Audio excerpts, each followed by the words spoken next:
Bonjour, dans cette deuxième vidéo, on va regarder ensemble comment cloner un repo qui est déjà existant sur GitHub et ensuite comment est-ce qu'on peut faire un pull avant de faire un commit et un push. Donc pour commencer, si vous êtes dans un projet et vous voulez passer à un nouveau projet, vous pouvez tout simplement cliquer sur le dossier qui est ici à gauche et dans notre cas ici, on va vouloir cloner. Donc j'ai un projet qui se trouve sur github.com et je vais vouloir aller le cloner dans mon desktop. Donc ici, bon, dépendamment de combien de projets vous avez, ça peut être un peu long à chercher. Mais si vous savez le nom, donc dans mon cas, si je me souviens bien, c'était 3N5 TP2. Donc, on suppose que ce projet-là a été créé par moi sur un autre ordinateur ou un de mes collègues à moi et je voudrais maintenant le cloner. Ou ça pourrait être tout simplement, j'ai supprimé par erreur le dossier sur mon PC, puis là, ben, je vais aller le cloner une version antérieure ou peu importe. Donc, je vais faire clone de repo. Je peux faire Open Now. Et je vois que la personne qui a créé le repo, bon, dans ce cas-ci, c'est moi, a déjà fait un commit. Et dans le commit, vous voyez ici que c'est écrit FCT, page principale de mon site. Et dans la description, j'ai ajouté le contenu HTML du fichier d'accueil du site. Donc, j'en profite pour vous parler un peu de la nomenclature qu'on va utiliser pour les commits dans ce cours-ci. Il y a une page qui a été créée qui s'appelle Consigne Git. Donc, vous allez avoir accès à cette page-là en partant du site du cours et qui vous donne des règles de base pour utiliser Git et faire vos commits. Donc, tout d'abord, la première règle que je voudrais porter à votre attention, c'est comment appeler votre repo. Donc, vous avez vraiment une règle spécifique à suivre. Donc, assurez-vous quand vous créez votre repo la première fois de vraiment donner le nom qui est spécifié ici. Pour cette vidéo, en fait, je vais tout simplement vous parler des types de commits. Donc, quand vous faites un commit, dans votre title, votre titre, vous avez différents choix que vous pouvez mettre. Ceux qui vont revenir le plus souvent, ça va être FCT pour fonctionnalité, progrès et bug fix. Fonctionnalité, mais en fait, ça le dit, c'est quand vous avez complété et que ça fonctionne, une fonctionnalité. Donc, par exemple, dans un barème du travail pratique, ben, vous avez complété la fonctionnalité qui va chercher les pages ou qui change les courriels ou peu importe. Donc, c'est vraiment une action qui vaut un certain nombre de points. Progrès, c'est quand vous avez avancé, mais que vous n'avez pas pu terminer. Donc, supposons que vous êtes en train de travailler, là, c'est le temps d'aller prendre votre autobus. Donc, ben, je vais faire un commit, progrès, pour dire que je n'ai pas terminé, mais que c'est bien avancé. Et le troisième plus utilisé, ben, c'est le bug fix. Donc, quand vous avez des bugs et que vous êtes en train de les régler, ben, vous pouvez faire un commit pour dire, ben, tel bug a été réglé ou tel bug n'existe plus, etc.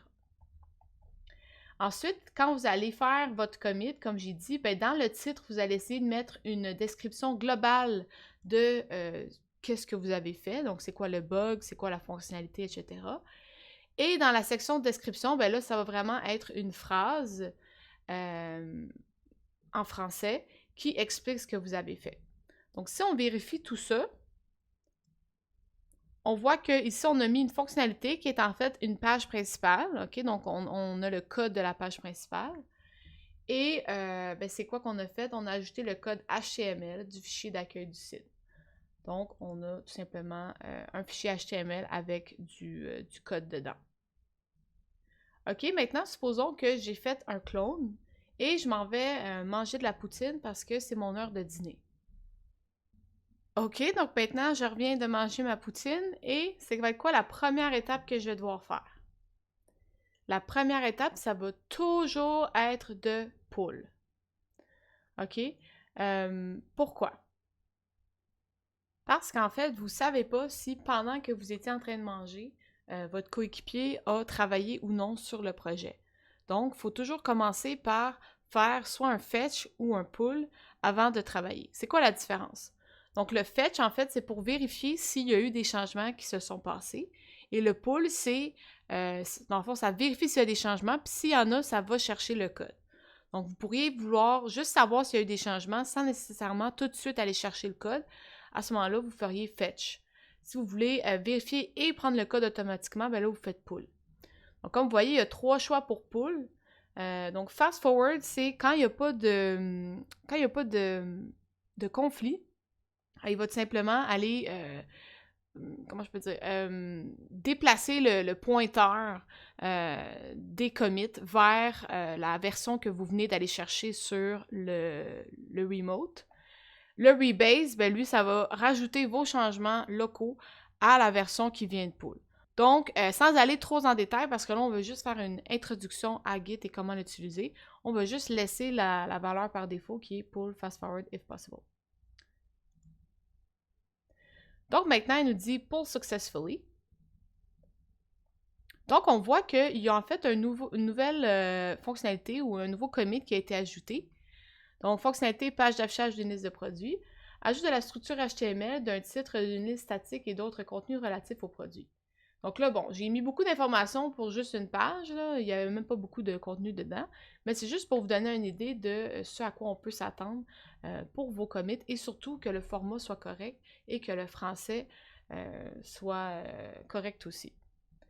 Donc, maintenant, j'ai les changements de mon partenaire et je peux, de mon côté, rajouter du contenu et faire comme on a fait dans la dernière vidéo, c'est-à-dire commit et push.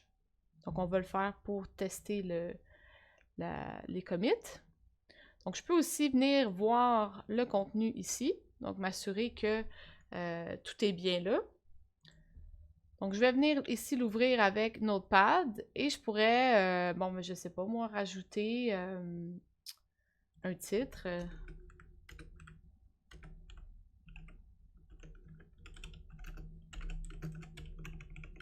OK. Comme ça ici. Donc, on va faire comme on avait fait la dernière fois, c'est-à-dire View Change, Stage All File.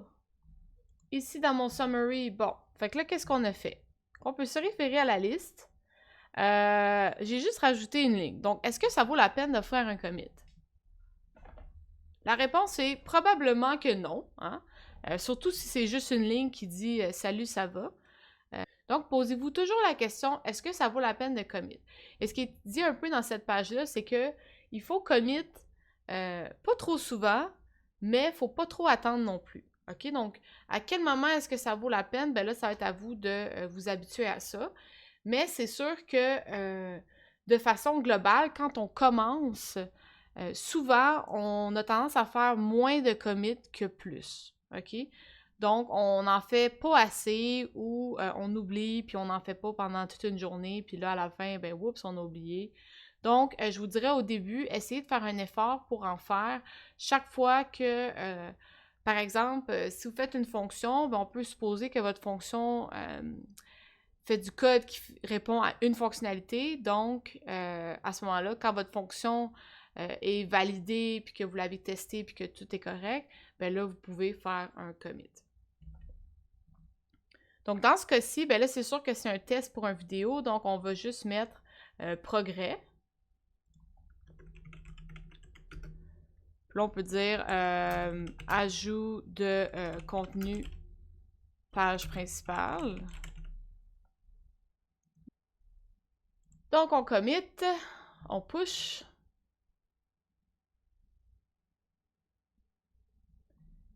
Et voilà. Si on vérifie, on a 5 commits, dont progrès, celui que je viens d'ajouter. Ce qu'on a vu dans cette vidéo, c'est comment est-ce qu'on peut aller cloner un projet qui existe déjà sur GitHub. Ensuite, on a aussi vu que c'était très important à chaque fois qu'on commence à travailler sur un projet, si on est plus qu'une personne, il faut toujours faire un fetch ou un pull. Et finalement, ben on peut faire comme on a fait dans la première vidéo, même avec un projet cloné, c'est-à-dire faire un commit, faire un push, et etc.